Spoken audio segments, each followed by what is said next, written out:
Later this month, there's a new book about the Rolling Stones, written by Philip Norman, who's already done a similar job on the Beatles.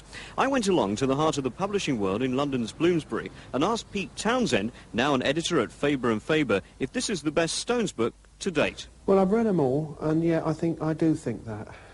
I think Philip Norman is a very good writer. I think he's probably the best writer that's tackled the Stones. You know, there are other books, and some of them are well written, but this one I do like a lot. And my axe is always, you know, when I come to look at a book which says the Stones on the cover, you know, that to me is the Stones, and I think, well, this has got a lot to justify, because that book will sell to Stones fans just on the strength of the name on the cover.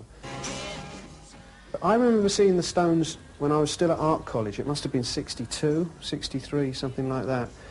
And they were going to rehearse at the Evening Club. They'd obviously only been formed a couple of months before. And I was an art student, you know. I had fairly long hair, and I'd seen a lot of things, and I thought I was pretty cool, you know.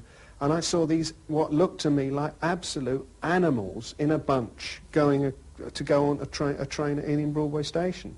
And I said to my friend Barney, he said, "Look at those geezers, look at the length of their hair, look at that." And I was actually quite repulsed, and he said, "That's the Stones." And I kind of a chill went over my body, you know, because I thought, you know, they are the band that everybody is talking about at the moment. They're the band that play over at Richmond. And then I knew then that they were going to be enormous, you know, that they were that much rougher and nastier looking than the Beatles. But when you realise that the Beatles came on with little neat fringes, and my mother used to go up and switch the TV off, you know, that's disgusting. She didn't, but other mothers were doing that, I hear.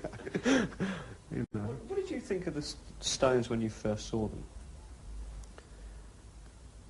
I first saw them at St Mary's Ballroom in Putney, the thing that Philip Norman mentions. The accuracy of his research is a bit strange, because he says St Mary's Ballroom in Richmond. It was actually in Putney. But I arrived, and we were going to warm up. We were still called the Detours, I think.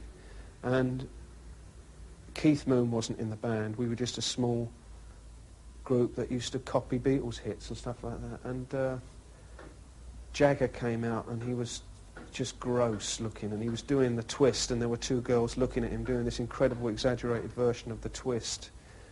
And when they went out to play, Keith Richards went like that, which I immediately copied and have used all my life. And that was it. I mean, they were the band for me, and they always have been. They've always been my favourite band. They are the white rock band. Do you think that he accurately captures the real personalities of the Stones? I mean, Jagger is described as sort of being narcissistic and sort of terribly stingy. Brian Jones is sort of pathetic, latent homosexual. Keith and Anita are sort of engaged in some kind of witches' cult. And do you think he captures the personalities who you obviously know?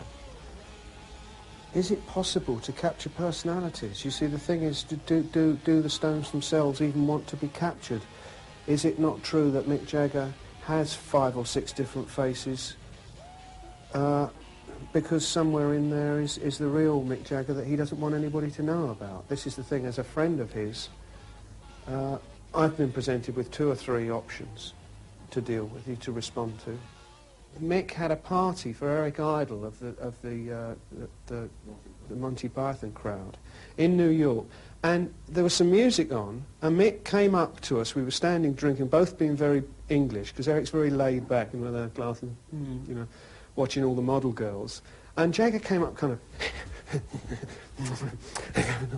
like that, up to me and kind of and then backed off and went somewhere else.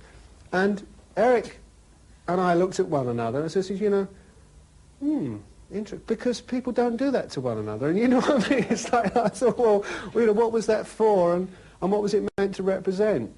Keith Richards is a tremendous actor. I mean, if you look at the new Stones video, the recent Stones video, Jagger comes across like a terrible ham, but Keith Richards is very convincing. You know, I mean, if Keith looks at you with his, you know, his hand on the bulge in his jacket and says, "I'm going to blow your legs off," I think the chances are that he will.